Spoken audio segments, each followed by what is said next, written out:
This is Larry Connors USA. Larry Connors USA.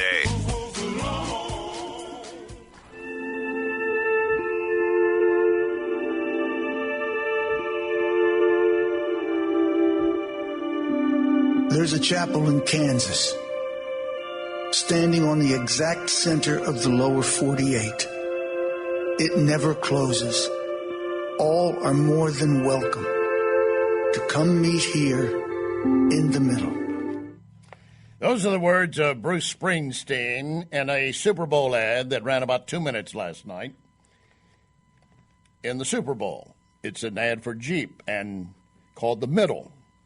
Now, when it was playing, I was at my daughter's house, and I was talking to her and grandkids, and not really watching the commercial. I could look up and see it, and then I realized what it was because I knew he was doing something. And I'm just watching, here's Springsteen in an older Jeep type thing, and got a little cowboy hat on, it's been worn a little bit, and boots have obviously kicked around in some cow dung occasionally maybe. And it looked pretty good. And there's a church. I mean, they're showing a church and a flag. And I thought, wow, well, this is pretty impressive. I mean, this is great. I mean, I'm just surprised for considering the way he's been in some cases, that here he is in an ad that shows a church and all of this. Well, as I'm looking through the way Molly Hemingway of the Federalist wrote it, and since I did not see it in its entirety, I saw enough of it once I began to watch it through. I realized, this is a bait and switch as far as I was concerned. She points out that Springsteen regularly speaks ill of Republican voters and politicians. But just before the 2020 election, he called for an exorcism in our nation's capital. And when he came to the end of Trump's presidency, he said, I thought it was an effing nightmare, but it was true. He did a piece called Farewell to the Thief, referring to Trump and his family. The 71-year-old Springsteen told Australians he would leave the U.S. if Trump were reelected.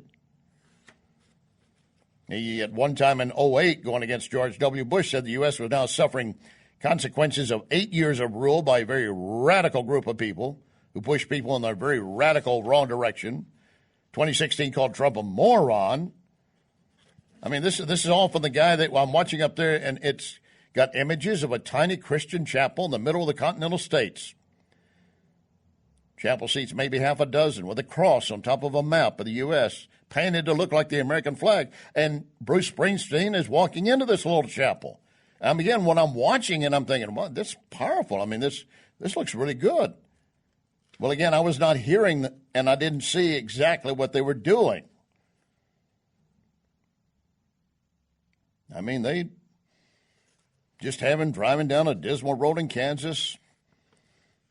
It's kind of maybe a cold, wintry day, so forth, and he stops at this chapel and talks about the chapel, talking about us being united. Listen to this clip. It's no secret. The middle has been a hard place to get to lately. Between red and blue, between servant and citizen, between our freedom and our fear. Now, fear has never been the best of who we are. And as for freedom, it's not the property of just a fortunate few. It belongs to us all. See, I'm not going to argue with each and every one of those points because I applaud many of them and agree with them. But when told by Springsteen and with their import, they're really saying, when they say it doesn't belong to just a few, they're talking about those on the right, that it does belong to the left. Let me give you an example. Andrew brought this to my attention, our boots-on-the-ground correspondent in Chicago. He sent me this. It's from the L.A. Times. Came out last Friday by a woman by the name of Virginia Heffernan. And she starts it off, oh, heck no, the Trumpites next door to our pandemic gateway, who seem as devoted to the ex-president as you can be without being Q fans, just plowed our driveway without being asked and did a great job. How am I going to resist demands for unity in the face of this act of aggressive niceness? Some level, I realize I owe them some thanks. The guy looks like he backdragged the driveway like a pro. But how much thanks? These guys are staunch partisans of blue lives. Said also it's kind of weird in the city, people don't sweep other people's walkways for nothing. And talked about how Hezbollah, the Shiite Islamic political party in Lebanon, gives things away free. And the people like it if they're winning favor with the Shiites at the time. Same thing, Louis Farrakhan, Southern Poverty Law Center, classifies him as a dangerous anti-Semite. But to his flock, he's just a little screwy, unfailing magnanimous to them. She goes on to say, you might end up like the upper-middle-class family I stayed with in France as a teenager.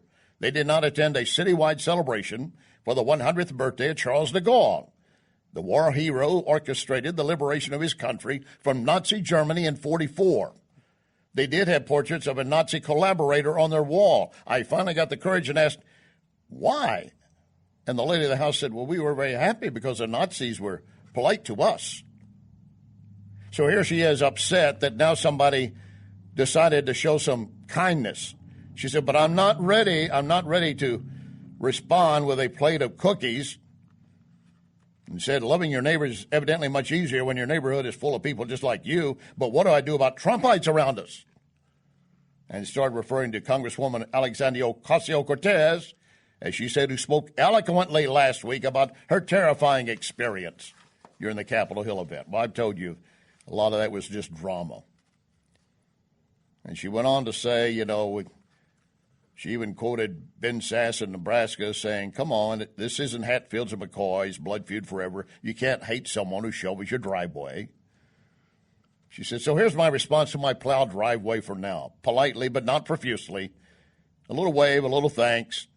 I'm not ready to knock on the door with a covered dish yet.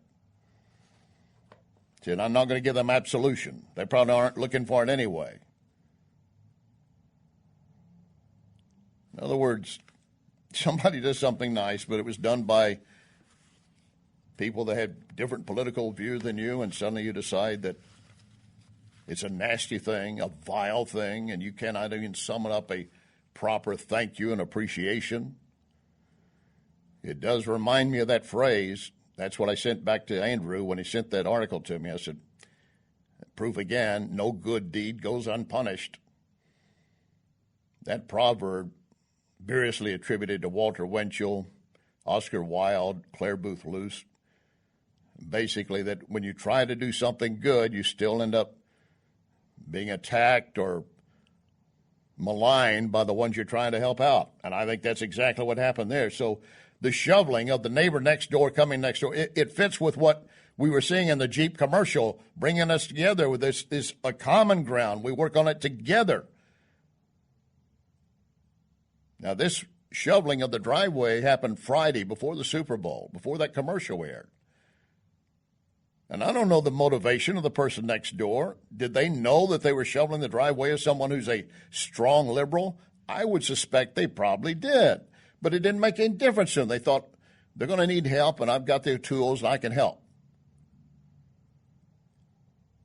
Can we not put these differences aside from times like I was talking to a friend of mine today, a lawyer friend. Again, he and I are on opposite sides of the political spectrum. But I care for the guy and his health. I've been kind of concerned about him through COVID because he's vulnerable in some ways. And we like each other's company. I like people on the other side as well. I don't have to say you're non-entities to me. Listen to how the Jeep commercial wrapped up. We can make it to the mountaintop, through the desert, and we will cross this divide. Our light has always found its way through the darkness, and there's hope on the road up ahead.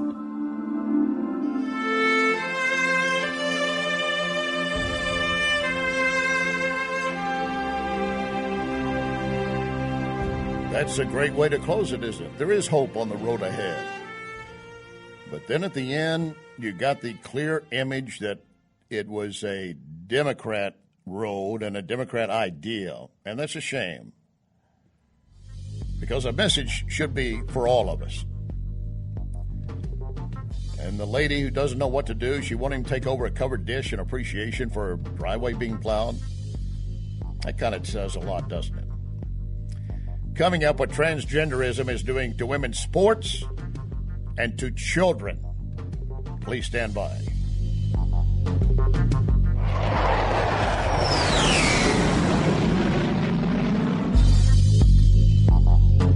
You can follow Larry on Larry Connors USA Facebook. Larry Connors USA Facebook.